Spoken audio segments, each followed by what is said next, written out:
So for number 53, we're given the sequence here, and we want to see if the sequence, if it converges. And now sequence AN, it converges if AN, it gets closer and closer to a specific value, a limit, as N approaches infinity.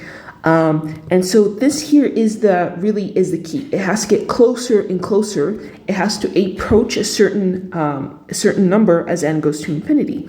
And so we aren't given a formula for it, right? Like we have with the previous terms, but we are given the first couple of terms, and then we can infer a pattern.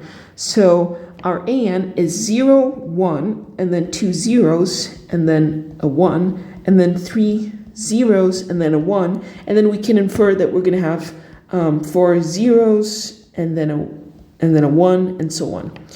And so that is our sequence. And so here we want to ask ourselves, hey, does this get closer and closer to a specific value as N gets larger?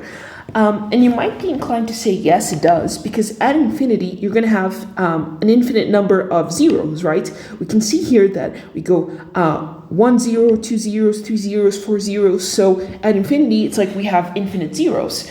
But at some point, you are going to run into a 1, right? These ones, they don't stop happening. If you look at it, they go in sort of in pairs, right? So a bunch of zeros and then a 1. So even though your zeros, you will have an infinite amount of zeros, eventually as you get bigger and bigger, you are going to run into a 1. So that means that we can't say that, hey, as your numbers increase, they get closer and closer to a specific value, because even though it'll oscillate quite slowly, you're still going to oscillate between two values, between 0 and 1. So we can say that AN does not have a limit as N approaches infinity, so AN diverges.